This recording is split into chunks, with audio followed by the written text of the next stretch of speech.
Hello, everyone. This is Phoenix Tremaine. Today, we're going to be talking about Young and Restless for the week of November the 18th. But first, if you haven't done so, please take a minute to subscribe. If you have subscribed, thank you very much. I do appreciate it. Please hit that like button so YouTube knows a good channel for soap fans. And we have a membership where you get exclusive videos, early access to videos. We have our live Zooms on Friday where we talk about all the soaps and the spoilers and just about life in general. So, if that sounds interesting to you, please go ahead and give the membership a try. And don't forget that like button. It's free to do. It helps out the channel greatly, and I really appreciate it if you do that. So I will thank anyone in advance who decides to go ahead and hit that like button. And now we're going to start talking about Young and the Restless.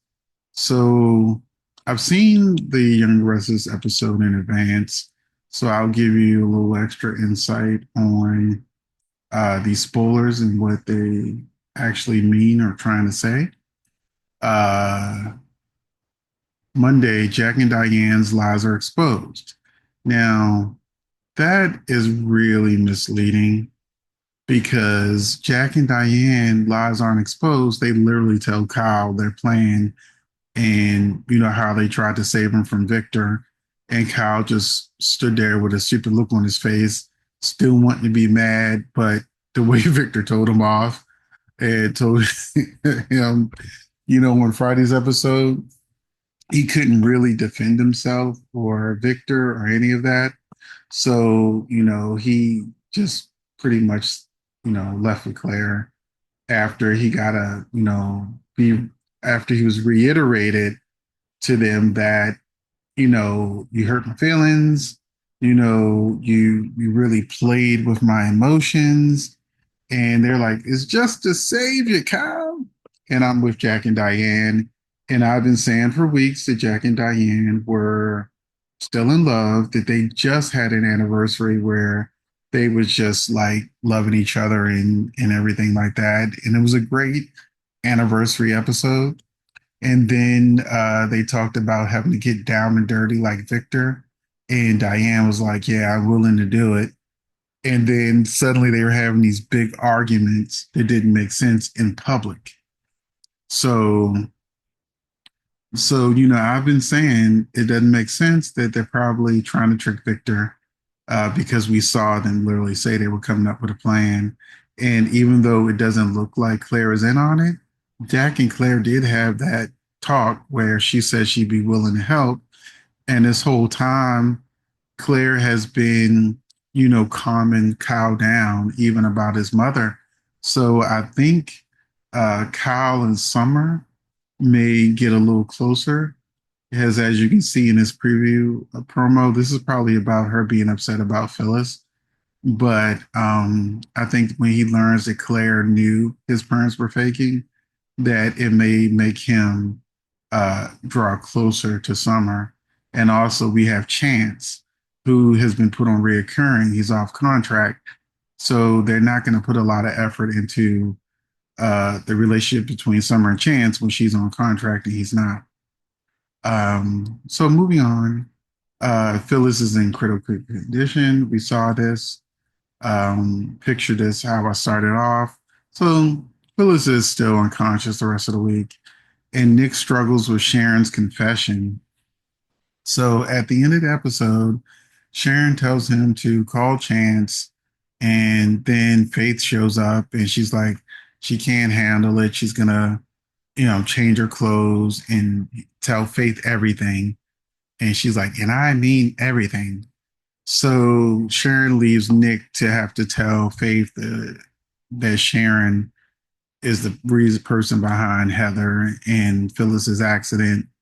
But Faith is like, no, this is Phyllis's fault. She kept pushing her, pushing her, and pushing her, and so, so that was an interesting turn of dialogue. Whereas we now know that is actually Ian and Jordan that is behind all of the problems that Sharon's been having.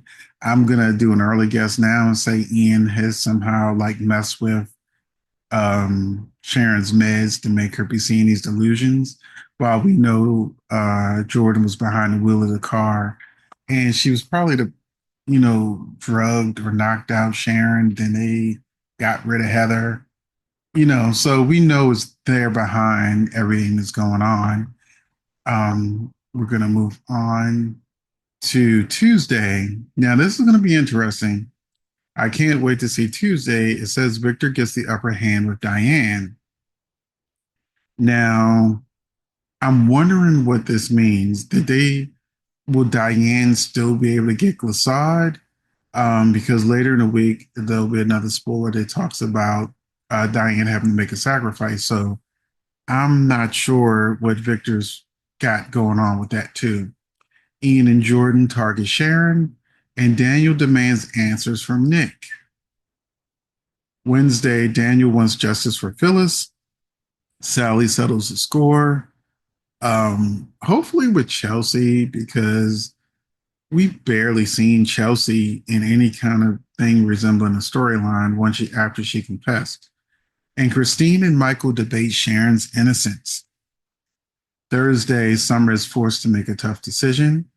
Elena shares her expert opinion to help Phyllis, and Jack learns that Diane made a sacrifice for the family. So I'm wondering what's this last thing that Victor made her do. Friday, Victor announces Nikki's new role as Chancellor. Billy and Sally fight temptation. And as I said on our members live, they might as well go ahead and do it. They're two grown adults that are single. And Chance's investigation uncovers damaging evidence against Sharon. And those are the spoilers. And I just want to say, lastly, um, that I'm ready to wrap up the Sharon story and put her in something else. Give her a new storyline. Ian and Jordan can continue to wreak havoc. Jordan's not going to be able to resist going after Nikki or Victor, especially Victor after he had her held captive.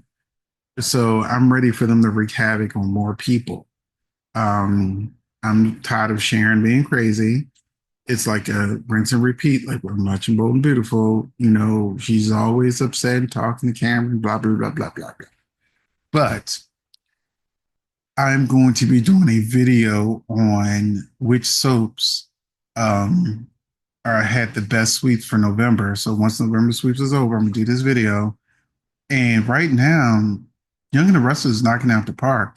This 13,000 episode anniversary, um, it was great. I really loved everything, even though I fast forwarded through all the wedding scenes because yeah, it was boring. I enjoyed all of these reveals and everything.